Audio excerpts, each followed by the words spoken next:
এই খুব কষ্টের জীবন। মিন্তির কাজ যারা করে ইগের মনে হয় যদি 50 বছর হাত থাকতে আল্লাহ বুদা ইগের আরো 10 বছর কমাই দেয়। ঢাকা শহরে মাত্র 30 টাকা দিয়ে রাত্রি যাপনের জন্য ঘর পাওয়া যায়, আর এসব ঘরে এত অল্প টাকা দিয়ে গত 10 থেকে 15 বছর ধরে থাকছেন অনেকে। শুনতে অবাক লাগলেও এটা সত্য যে ঢাকার কারণ বাজারে রয়েছে মাত্র 30 টাকা দিয়ে রাত্রি যাপনের ব্যবস্থা। এইখানে ঘুমাই 50 টাকা ভাড়া দিই। এখানে একটা লাইট নাই, ভাত বাইরের থেকে খাইয়ে আসে। রাজধানী ঢাকায় মানুষের বিলাসবহুল জীবনযাত্রার আড়ালে চাপা পড়ে আছে মাত্র 30 টাকায় রাত্রি যাপনের গল্প। কাঁচা বাজার ও আড়তের জন্য সুখ্যাত কারণ বাজার। এখানে ক্রেতা ও বিক্রেতাদের সেবায় দিনরাত পরিশ্রম করে যাচ্ছেন হাজারো কুলি, আর এই কুলিরাই একমাত্র গ্রাহক এসব কম টাকার হোটেলে।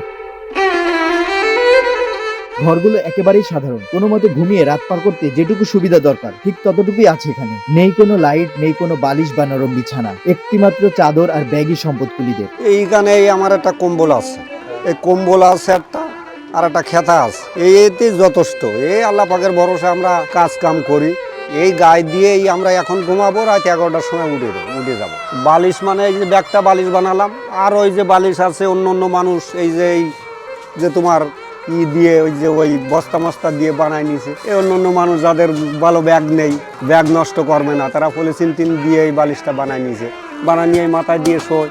ছোট এক রুমে একসঙ্গে থাকেন 20 থেকে 25 জন। রুমের ভাড়া দিতে হয় 30 টাকা, আর টুকরির জন্য দিতে হয় 20 টাকা। আমরা 20-25 জন লোক থাকি, নিচে যা মাথায় করে কাম করতে হয়। শুয়ে থাকি উপরতলায়, পাতি দিয়া শোয়া দিয়ে 50 টাকা ভাড়া নেয়। এনে থাকা দিয়ে আর পাতি ভাড়া দিয়ে 50 টাকা। এক এক ঘরে ধরেন 30-40 জন লোক আছে, আপনি ধরেন 30 টাকা টুকরি বানা দেয়, 30 টাকা থাকার টাকা দেয়, 50 টাকা দিয়ে কোনো রকম দিন যাপন করে। দিন ইনকাম দেওয়া যায়, কোনোদিন 800 হয়, 700 হয়, 1000 টাকা হয়, 500 টাকা হয়, 300 টাকা হয়। যেমন কষ্ট করে হয় তেমন পয়সা হয়।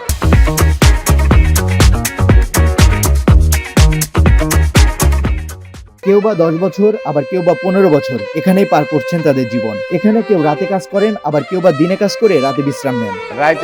রাইতে কাজ করি, দিনে ঘুম পারি। এবার তো আর হয় না, আমার কষ্ট হয়। এখানে মজুররা কাজ করে দিনে এক একজন 700 থেকে 800 টাকা আয় করেন। কুলিরা জানালেন যা আয় হয় তাতে তাদের সংসার চালাতে হিমশিম খেতে হয়। তারা কষ্ট করেন যেন কিছুটা অর্থ জমা করতে পারেন। পরিবারের সুখ স্বাচ্ছন্দ্যের কথা ভেবেই তারা কষ্ট করে যাচ্ছেন দিনরাত। দেশে যখন কাম কাজ না থাকে সংসার তো চালাইতে হইব। ওই আসি দেয় সব টাকানি খাইয়ে ওই কিছু পরে ইনকাম করি আবার চলে যায়, আবার মাসখানি পরে আবার আসে, এই করে 5-6 ইনকাম করে 50 টাকা খরচা দিতে হয়। আর এমনি নিজের খরচা তো আলাদা আছে, খোরাকি টোরাকি ব্যাগডে। কারণ বাড়ি 4-5 জন লোক আছে, ছেলে মেয়েটি সব আছে, তাদের রেখে এসে এই জায়গায় কাজ কাম করতে হয়, করে তাদের জন্য টাকা পয়সা পাঠাই দিতে হয়। মাসে মাসে টাকা পাঠাই দিতে হয়, কি 10 দিন অন্তর টাকা পাঠাই দিতে হয়। তাই তারা যানবাহন করে, খাওয়া দাওয়া, তার মধ্যে অসুখ বিসুখ তো সব কিছু আছে। নাজমুস সাকিব, নিউজ 24, ঢাকা।